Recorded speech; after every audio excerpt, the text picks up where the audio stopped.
Desinformémonos es un medio de comunicación digital que tiene su base en México, pero que desde un inicio fue concebido como un medio de comunicación global, con compañeros que colaboran desde diferentes partes del mundo, dedicado a los movimientos y las luchas de abajo. Dice Desinformémonos, periodismo de abajo, que es el eslogan, y justo eso, nos dedicamos a cubrir, acompañar, estar y compartir historias que tienen que ver con la reivindicación de la tierra, con las reivindicaciones de género, con las reivindicaciones laborales.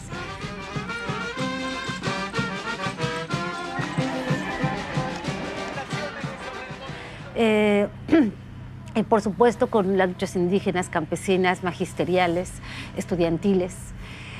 Mucho en México con el tema de los movimientos indígenas y te decía yo, con una resonancia que pensamos de manera internacional, a veces tiene estos reflejos internacionales, a veces se queda en lo local. El lector de Desinformémonos ya sabe que ahí no va a encontrar la información partidaria ni gubernamental, que no sea respondida por la organización del movimiento. Bueno, mira, nosotros desde que nacimos pusimos la mirada en la autonomía. O sea, es un eje transversal de todo lo que hacemos.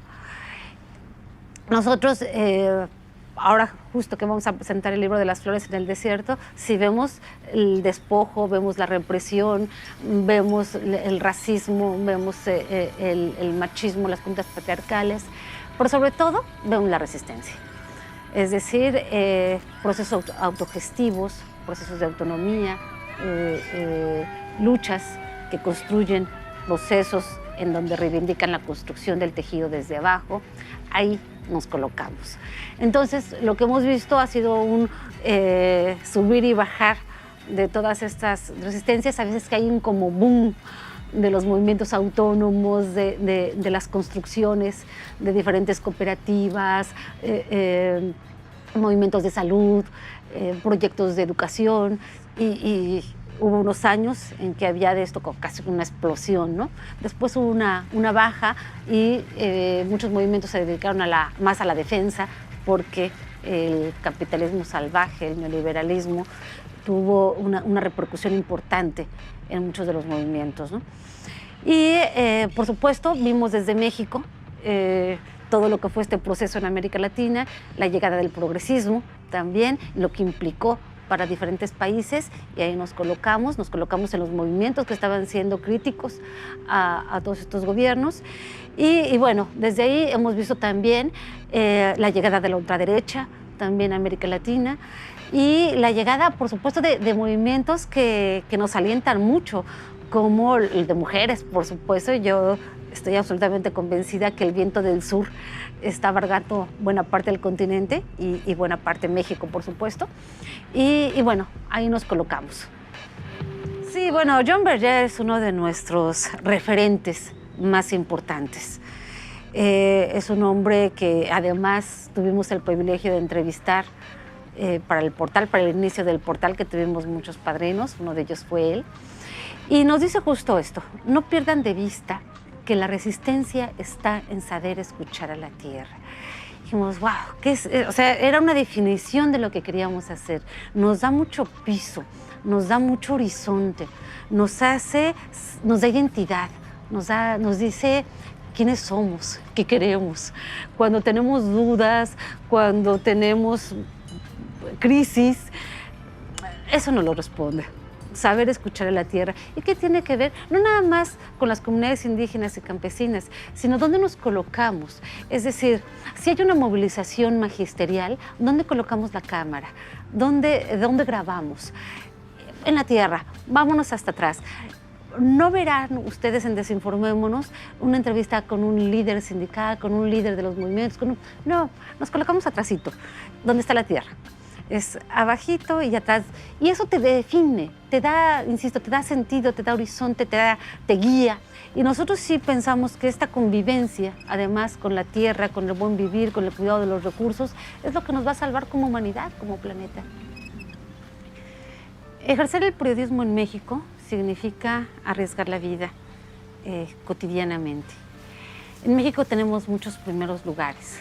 Uno de ellos es que es el lugar más peligroso para el ejercicio periodístico en todo el continente, y el segundo o tercero, según la encuesta, o según las estadísticas, en el mundo.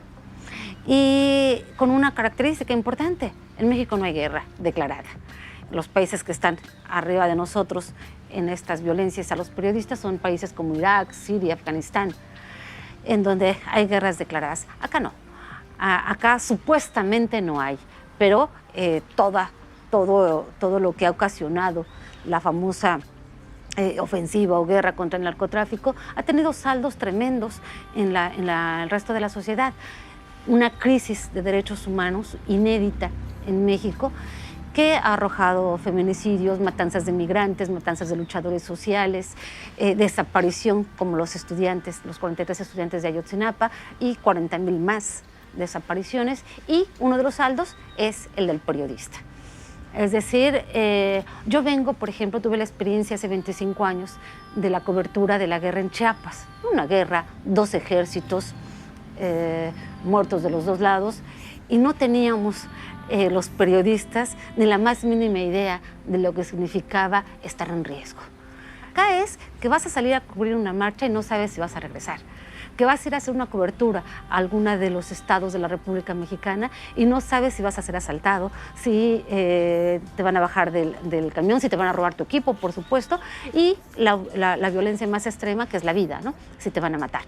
Y si te van a matar de 2 maneras. Una, en la cobertura y en el fuego cruzado, y la otra, que es la que se está dando en México, si te van a matar como consecuencia de tu trabajo periodístico.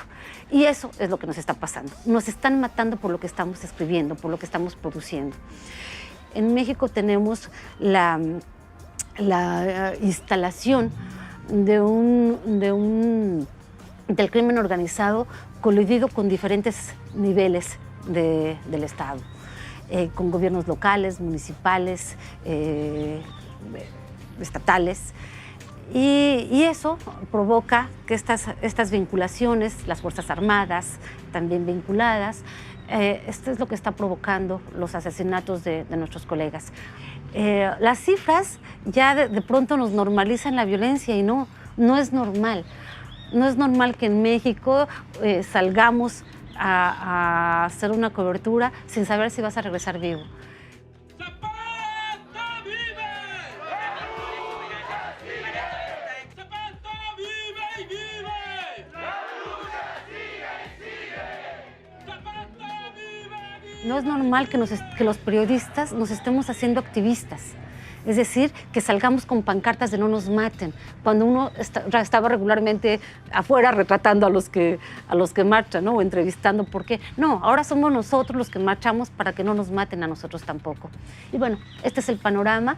Seguimos creyendo que vale la pena contarlo, que tenemos que contarlo, y por supuesto además cuidándonos, porque nosotros, al menos en Desinformémonos, y yo creo que buena parte de nuestros colegas, no queremos entregar el pecho heroico, nada, no somos héroes, queremos vivir para contarlo. Y de eso se trata, no de ser temerarios, sino de cuidarnos, de conformar redes de autocuidado también, porque del Estado no vamos a recibir nada. Hay un 99% de impunidad en todos los casos de periodistas asesinados. ¿Qué podemos esperar? El primer desafío sería cómo contarlo y no morir en el intento. Es decir, si estamos haciendo periodismo en uno de los lugares más violentos en el mundo para ejercer el periodismo, es cómo seguir haciendo este trabajo cuidándonos, sin riesgos. Además, en un medio como Desinformémonos, que no tiene una estructura económica importante, ni medianamente importante, es decir, cómo nos protegemos entre nosotros para que cuando se va a una cobertura se vaya con la mayor seguridad posible. Este es el desafío número 1, cómo nos mantenemos vivos. Un desafío más que tiene que ver con esta coyuntura específica, es decir, con la coyuntura de un México en el que se está estrenando un presidente que viene de la supuesta izquierda, es cómo cambiar o adecuar nuestra narrativa a las nuevas condiciones. No podemos decir que en México no pasó nada. Sí, sí pasó y hay un contexto político diferente. Entonces, ¿cómo narrar, cómo contar sin marginarnos, sin quedar con un discurso aislado y radical, y cómo construir una narrativa que incida en lo que está ocurriendo con el actual gobierno?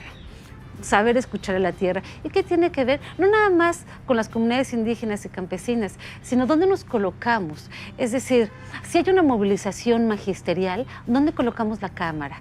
¿Dónde grabamos? En la tierra, vámonos hasta atrás.